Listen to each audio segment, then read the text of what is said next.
Kali ini adalah recap video dari praktikum fisiologi dan reproduksi organisme aquatik di sesi UTS. Selamat menyaksikan. Dadah.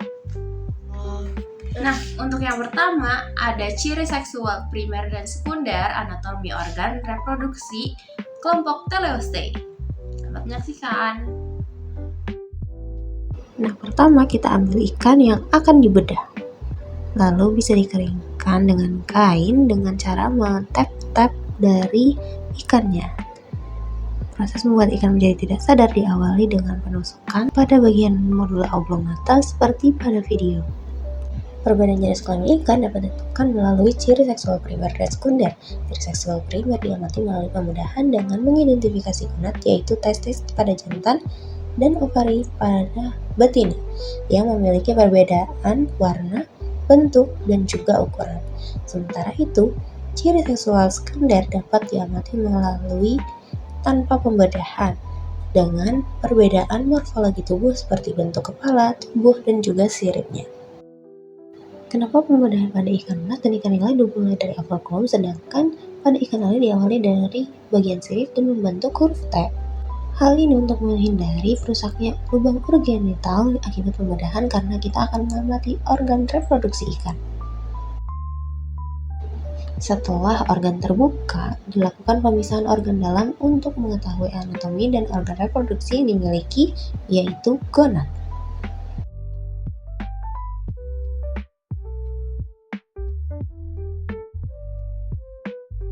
Pemisahan organ dalam ikan dilakukan secara hati-hati agar tidak merusak struktur organ yang akan diamati.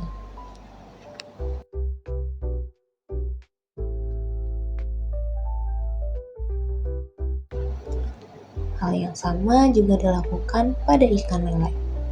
Gonad lele jantan ditandai dengan warna pucat, sedangkan betina memiliki gonad kehijauan. Ikan lele yang diamati memiliki gonad berwarna pucat sehingga ikan lele tersebut dapat disimpulkan bahwa memiliki jenis kelamin jantan. Gonad pada ikan nila betina memiliki ukuran yang lebih besar karena adanya akumulasi telur di dalam perut. Hasil pengamatan yang dilakukan menunjukkan ciri ikan berjenis kelamin jantan dengan ciri memiliki dua lubang, yaitu urogenital dan anus pada bagian perut. Pemisahan organ ikan nila sangat diperlukan kehati-hatian karena kandungan lemak yang banyak sehingga dapat menutupi bagian organ lain di dalam perut.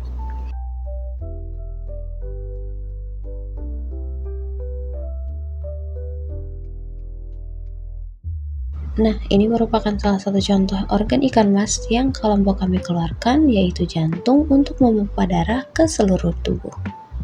Mungkin sekian dari video pertama, akan dilanjutkan ke video selanjutnya. Oke, yang kedua ada ciri seksual primer dan sekunder anatomi organ reproduksi kelompok Avertebrata. 59. Di sini aku akan memberikan informasi terkait perbedaan antara betina dan jantan di kelompok Avertebrata. Nah, yang pertama ini ada lobster. Kita bisa bedain mana lobster betina, mana lobster jantan dengan melihat dari luarnya dulu. Nah, kalau misalnya lobster jantan itu dia punya tonjolan alat kelamin di bagian kakinya, sedangkan kalau betina itu punya dua lubang ovari yang ada di kaki jalan ketiga. Nah, perbedaan dari keduanya ini juga bisa dilihat dari ukurannya, di mana lobster jantan itu memiliki capit yang lebih besar daripada lobster betina dan juga ada warna merah di ujung-ujung capitnya. Nah, yang kedua ini kita sedang mengamati perbedaan antara udang betina dan jantan, di mana ciri-ciri dari udang jantan adalah dia mempunyai sepasang testis, vas deferens, dan petasma atau alat kelaminnya. Sedangkan udang betina itu mempunyai sepasang ovarium, oviduct, dan telicum. Nah, selain dilihat dari organ reproduksinya, kita juga bisa lihat dari perbedaan ukurannya, di mana udang jantan ini memiliki ukuran yang lebih kecil daripada udang betina, karena udang betina itu memiliki space untuk memberikan ruang pada gonadnya, di mana gonad betina ini lebih besar karena mengandung telur. Nah, bisa dilihat di sini kami tuh sekelompok agak kesulitan untuk melihat alat kelamin daripada si udangnya, karena udang ini memiliki kaki-kaki jalan yang lumayan kecil dan kalau dari kelompok kita sendiri itu agak kesulitan gitu melihatnya. Tapi dengan berbagai literatur dan juga referensi yang sudah kami dapatkan, akhirnya kami menemukannya. Di mana petasma berbentuk seperti selang dan telikum alat kelamin pada betina itu berbentuk seperti kacang yang terbuka. Nah, kalau kepiting, kelompok kami hanya mengambil gambar dari ciri-ciri yang ditunjukkan. Yang dimana kepiting jantan itu memiliki gonopod atau testis yang berbentuk memanjang seperti pada gambar. Sedangkan kepiting betina itu punya vulva yang berbentuk seperti lubang. Nah, untuk ciri sekundernya sendiri itu kepiting jantan memiliki capit yang lebih besar daripada kepiting yang betina, dan juga abdomen daripada kepiting jantan ini lebih meruncing, sedangkan kalau abdomen dari betina itu lebih membulat dan membesar. Oke, sekian pada video kedua kali ini, akan dilanjutkan ke video selanjutnya. Ketiga, ada perkembangan gonad dan gambaran histologis atau seluler organ reproduksi ikan. Menyaksikan. Nah, pada praktikum kali ini kami menggunakan ikan mas dan ikan lele untuk diamati kematangan gonadnya, guna melihat kesiapan reproduksi dari masing-masing ikan yang diamati. Pengamatan pada ikan mas dilakukan dengan proses pembedahan atau diseksi yang dilakukan dengan pengamatan langsung untuk melihat tingkat kematangan gonad dari ikan mas sendiri. Sedangkan pengamatan pada ikan lele dilakukan dengan 2 kali percobaan, yaitu dengan pembedahan atau diseksi dan juga proses kanulasi yang dilakukan dengan menggunakan kateter. Nah, proses pertama nih yaitu pengamatan pada ikan mas. Kelompok kami mengidentifikasi bahwa ikan emas yang pada percobaan ini memiliki 2 jenis kelamin, yaitu jantan dan betina, di mana jantan berada pada tingkat kematangan gonad atau TKG 3 karena ikan ini memiliki testis yang sudah membesar dan berwarna putih seperti pada video ini. Sedangkan ikan mas betina yang kami amati berada pada TKG 2 karena gonad masih berkembang dan belum terlihat adanya pembentukan sel telur. Nah, selanjutnya adalah pengamatan ikan lele dengan proses diseksi atau pembedahan. Nah, kelompok kami mengidentifikasi bahwa ikan lele di sini memiliki 2 jenis kelamin yang berbeda juga, yaitu jantan dan betina, di mana jantan memiliki TKG 1 karena gonad yang dimiliki masih berbentuk pipih dan transparan panjang. Sedangkan ikan lele betina berada pada TKG 2 karena gonad yang dimiliki sudah mulai membulat dan berwarna kemerahan seperti di video ini. Nah, pengamatan terakhir dilakukan dengan metode kanulasi dengan menggunakan kateter untuk mengeluarkan telur pada ikan lele betina yang akan diamati bentuk dan warna telurnya. Pada pengamatan kali ini, kami melakukan kanulasi dengan memasukkan kateter ke lubang urogenital lele betina dan mendapatkan hasil bahwa lele yang kami identifikasi berada pada tingkat kematangan gonad 3. Karena sudah terbentuk telur namun ukuran dan warnanya masih berbeda, sehingga belum bisa dikatakan bahwa lele betina ini berada pada tingkat kematangan gonad 4. Oke, sekian dari video ketiga kali ini, akan dilanjutkan ke video selanjutnya. Yang keempat, ada evaluasi tingkat kematangan gonad dan performa reproduksi organisme akuatik dengan USG, GSI, dan HSI. Selamat menyaksikan.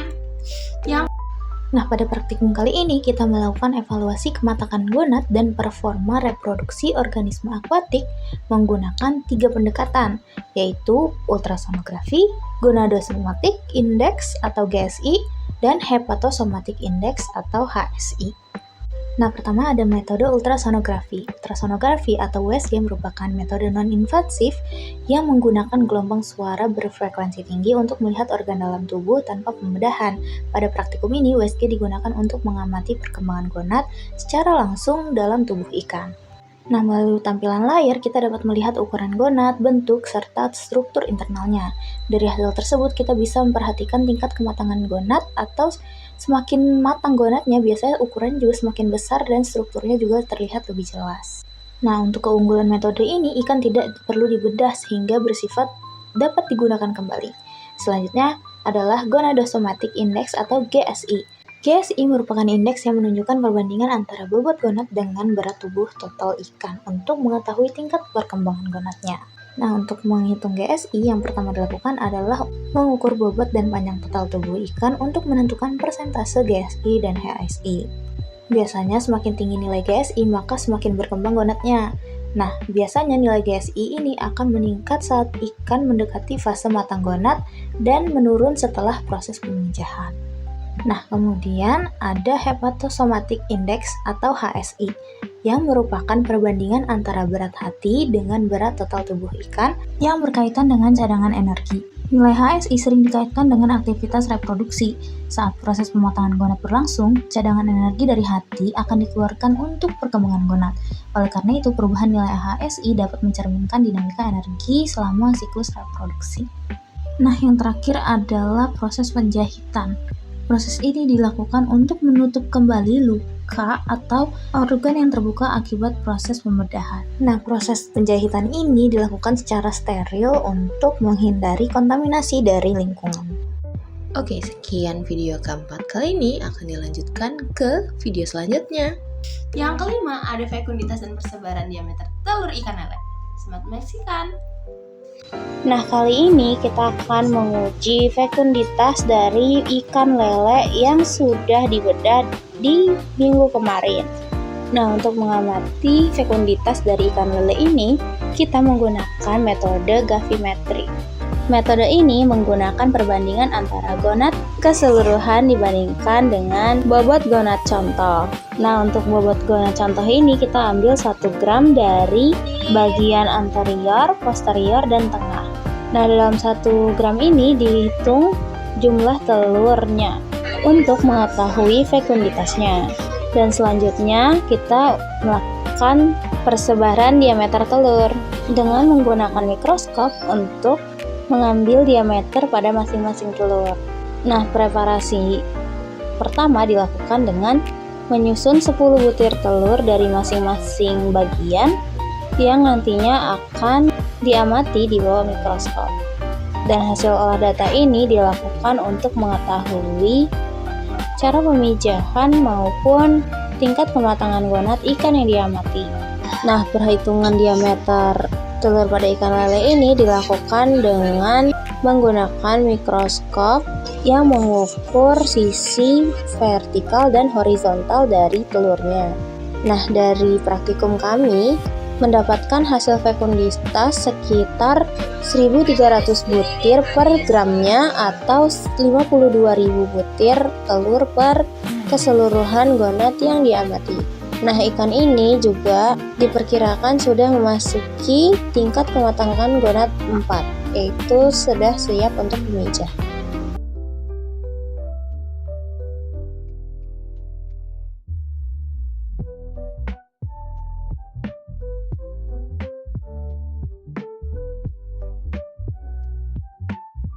Saya langsung jadi satu. Ini pakai tasbih itu. Nanti kelihatan.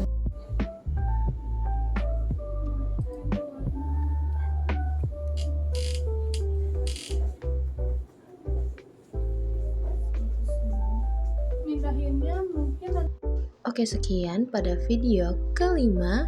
Terima kasih sudah menyimak. Oke, sekian video recap praktikum Fish Rap dari aku pada sesi UTS. Terima kasih sudah menonton.